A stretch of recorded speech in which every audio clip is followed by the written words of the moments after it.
బాబాసాహెబ్ అంబేద్కర్ బ్రతికినంతకాలం బడుగు బలహీన వర్గాల ప్రగతికే పాటుపడ్డారని తెలుగుదేశం పార్టీ రాష్ట్ర కార్యదర్శి కిమిడి రామ్మల్లిక్ నాయుడు అన్నారు. అంబేద్కర్ జయంతి సందర్భంగా చీపురుపల్లిలో ఆయన అంబేద్కర్ విగ్రహానికి పూలమాలలు వేసి ఘనంగా నివాళులర్పించారు. ఈ సందర్భంగా రామ్మల్లిక్ నాయుడు మాట్లాడుతూ అంబేద్కర్ ప్రతి ఒక్కరికి ఆదర్శప్రాయుడన్నారు. దేశంలో మనుషుల మధ్య సమానత్వాన్ని నెలకొల్పడానికి ప్రయత్నించిన గొప్ప వ్యక్తి అంబేద్కర్ అని కొనియాడారు.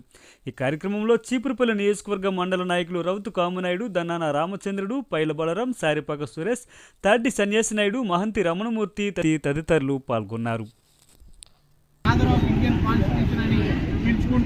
ఎందుకంటే మరి ఆయన ఏదైతే ఆయన 64 సంవత్సరాలు జీవించారో ఆ జీవితం మొత్తం కూడా ఆయన బడుగు బలహీన వర్గాల కోసమే కేటాయించారు.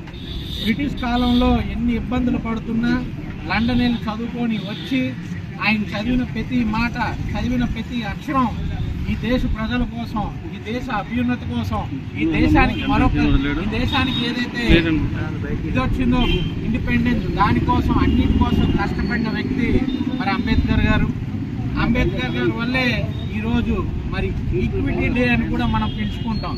ఈక్వాలిటీ డే అని పిలుచుకోవడానికి కారణం ఏంటంటే సమాజంలో అందరం కూడా ఒకేలా ఉండాలి, సోషల్ జస్టిస్ ఉండాలి అని చెప్పి మొట్టమొదటిగా పోరాడిన వ్యక్తి, సోషల్ జస్టిస్ని ఇండియన్ కాన్స్టిట్యూషన్లో పెట్టిన వ్యక్తి మరి బాబాసాహెబ్ అంబేద్కర్ గారు. ఈరోజు మహిళలు అలానే బడుగు బలహీన వర్గాలన్నిటికీ కూడా రిజర్వేషన్స్ ఉన్నాయన్నా, వాళ్ళందరూ ముందుకొచ్చి చదువుకుంటున్నారన్నా, వాళ్ళందరికీ ఉద్యోగాల్లో మరి రిజర్వేషన్ కల్పన జరిగిందన్నా, ఇట్లాంటివన్నీ చేసిన వ్యక్తి బాబాసాహెబ్ అంబేద్కర్ గారు. కాబట్టి ఆయన్ని ఎప్పుడూ మరవకుండా, ఆయన స్మృతుల్ని ఎప్పుడూ జ్ఞాపకం ఉంచుకుంటూ ఆయన ఏదైతే మార్గాన్ని చూపించారో ఆ మార్గంలో తప్పకుండా తెలుగుదేశం పార్టీ నాయకులం, కార్యకర్తలు అందరం కూడా నడుస్తాం.